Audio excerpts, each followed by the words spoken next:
Welcome to our channel. Today we how to download audio tracks for editing with Audacity plugins, beginner guide step by step clearly. To download audio tracks for editing with Audacity plugins, first, open your web browser.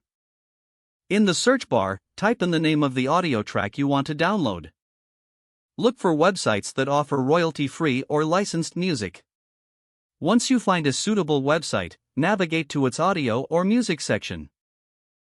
Select the audio track you want to download. Check the licensing information to ensure it's free to use for your projects. Click on the download button or link for the audio track. If prompted, choose your preferred file format, such as MP3 or WAV. The file will begin downloading to your computer. Once the download is complete, locate the audio file in your Downloads folder. Next, open Audacity on your computer.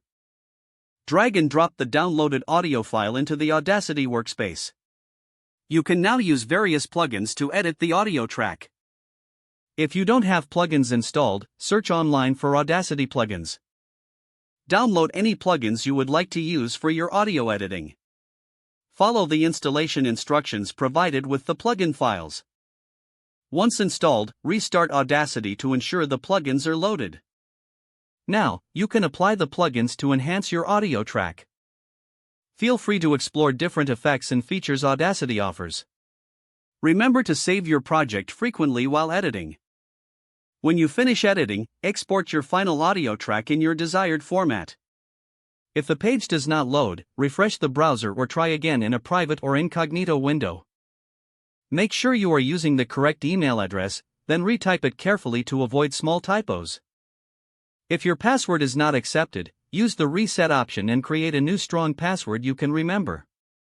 Check your spam folder for verification or security emails, then complete any requested confirmation steps.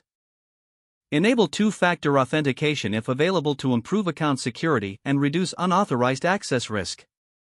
After signing in, review your profile details so your contact information and settings are accurate and current. If you see an error message, note it down and try again after restarting your device and internet connection. Don't forget to like this video and subscribe to our channel for more step-by-step tech guides.